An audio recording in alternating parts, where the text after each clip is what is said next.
¿Qué se entiende por ciudadanía? Ciudadanía es tener conciencia ética y moral para habitar como individuos, como grupo y como sujeto colectivo en los asuntos comunes de la ciudad, de acuerdo a los valores como la solidaridad, la tolerancia, el respeto por el otro, y teniendo en cuenta que para un ciudadano el bien común está en primer lugar, el bien de todos. Ciudadano es el individuo empoderado que ejerce su poder para participar, deliberar y decidir sobre los asuntos de la ciudad. Ese es un ciudadano. No hay que reducirlo a lo que hace el sistema jurídico. El sistema jurídico reduce la categoría política de ciudadano a cumplir 18 años de edad, expedirle una cédula.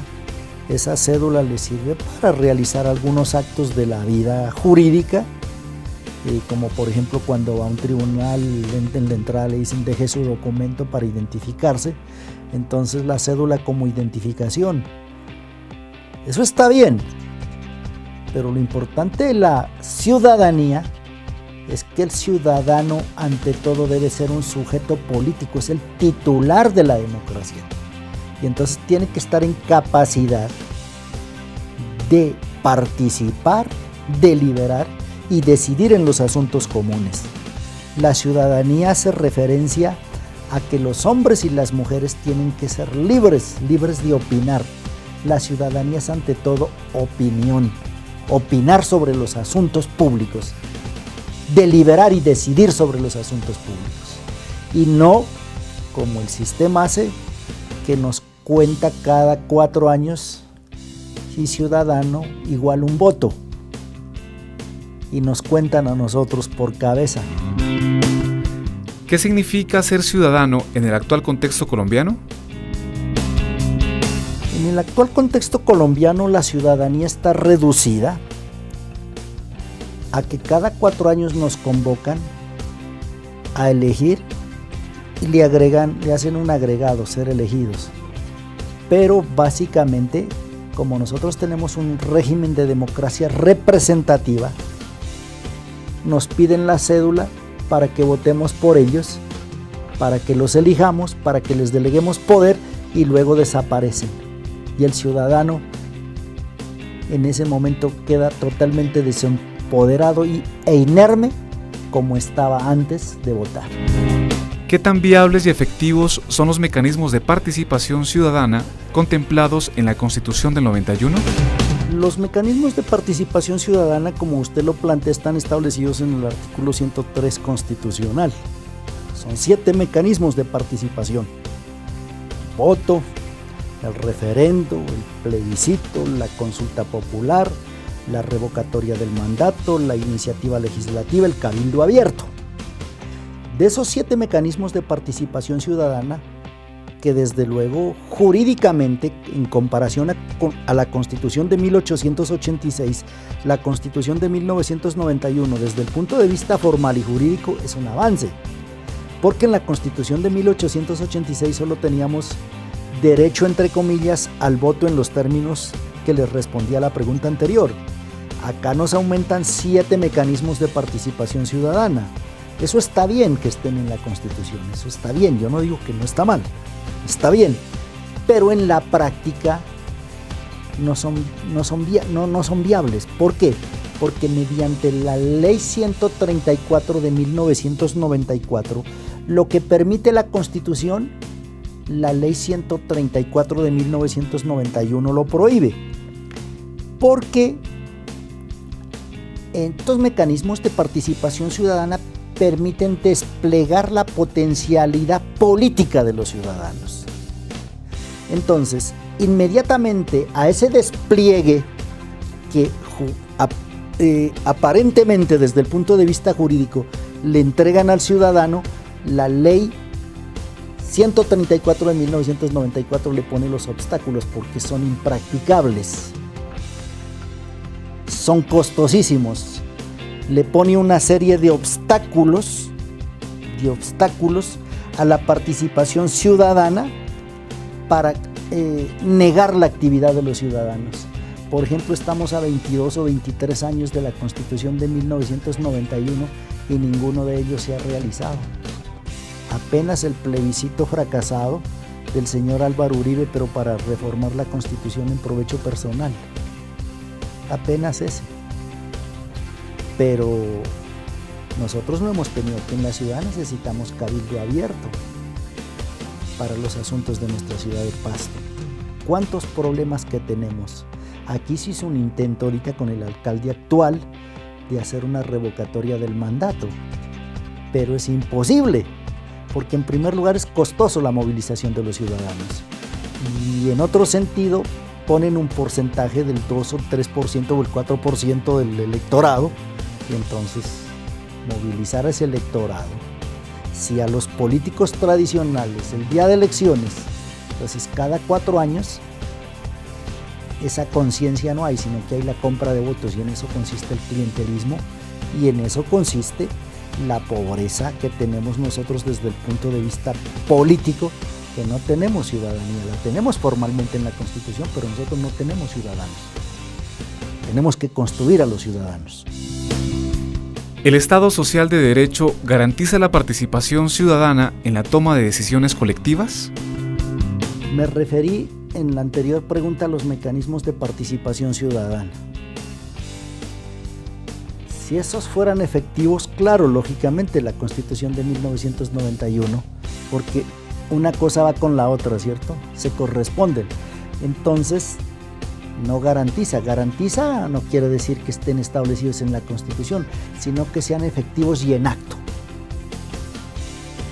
Si los derechos, muy bueno que estén en la Constitución, pero tienen que realizarse en actos. Si yo tengo derecho a la educación, el Estado tiene que garantizarme que eso sea en acto. Si está establecido el derecho a la salud, el derecho a la vivienda, el derecho a la vida digna, el derecho al trabajo, que son presupuestos del Estado social y democrático de derecho. Porque el Estado social y democrático de derecho en principio dice que el interés general prima sobre el interés particular, que los intereses colectivos están por encima de los intereses particulares. Entonces, los derechos económicos, sociales y culturales establecidos en el marco del Estado social y democrático de derecho, para que sean efectivos, tienen que ser en acto, que efectivamente usted tenga derecho a la salud. Entonces, en la práctica, tenemos un enunciado, si se quiere progresista, si se quiere socialdemócrata, pero nosotros seguimos en el viejo estado de derecho individualista, en donde los intereses de los empresarios, de los grandes empresarios, son los que priman. Entonces el ciudadano, frente a esas inmensas corporaciones de intereses económicos y políticos, queda inerme. Entonces el Estado social y democrático de derecho no garantiza la participación. De ahí la dificultad. Ahorita lo acabamos de ver en el paro campesino, agrario, minero. Ahí están exigiendo que se cumplan los derechos que están establecidos en el Estado social de derecho. Sin embargo, la respuesta que ha sido no facilitarle al ciudadano que ejerza sus derechos, sino al contrario, la represión, es decir, le han negado en la práctica los derechos. ¿Cómo garantizar la participación ciudadana real y democrática desde las comunidades? ¿Cómo garantizar la participación? La participación de los ciudadanos únicamente puede ser cuando los ciudadanos finalmente decidan que ellos tienen el poder y estén dispuestos a ejercerlo y a no transferirlo, a no delegarlo, sino que las comunidades efectivamente ejerzan el poder y estén dispuestas a gobernar ellas mismas. Mientras no estén dispuestas las masas populares, las comunidades, aquellas son las depositarias, las detentadoras del poder y no unas minorías, mientras no se decidan a que ellas y solo ellas son las auténticas representantes y depositarias y titulares del poder político y por lo tanto que tienen el deber de ejercerlo, no habrá participación. En el actual sistema que tenemos, liberal, de oligarquía liberal, conservadora, oligárquico, no hay posibilidades de una real participación ciudadana. El actual paro campesino que acaba de ocurrir, ahí hay un ejercicio del poder. Los negros, las negritudes y los campesinos que estaban aquí en Tangua decían: ahora ya no es la ley de ustedes, le decían a la policía y le decían a los representantes del gobierno: nosotros ahora somos la ley. El día en que todos hablen como hablaban esos campesinos de la costa pacífica nuestra y nuestros campesinos pobres de aquí, de nuestras veredas y de nuestros municipios, ese día entonces habrá auténtica participación, el día que se decidan realmente a participar, porque qué hermoso, decían, ahora somos nosotros la ley. O sea, que ellos estaban dictando la ley. ¿Y cuál ley? La ley de reivindicar la recuperación de la economía agraria, de lo que nosotros comemos, para que tengamos nosotros lo que se llama la seguridad alimentaria. Porque si los campesinos siguen dominados por los TLC, tampoco no está asegurada esa seguridad alimentaria para nosotros y para las futuras generaciones, porque los TLC lo que han demostrado es pactos en la ruina del campesinado, porque no solo vimos al campesinado pobre, sino vimos a los empresarios, pequeños empresarios nuestros arruinados, que estaban sumados a lo que ellos, con el mito de la blancura, a veces han despreciado y han dicho esos indios.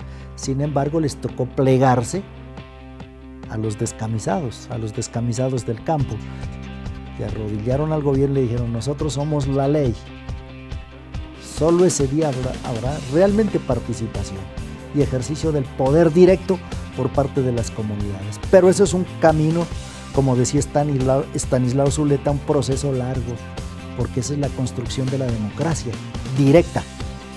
La clase dominante le ha enseñado que el pueblo no puede gobernar, entonces el pueblo tiene miedo, dice, es cosa de especialistas.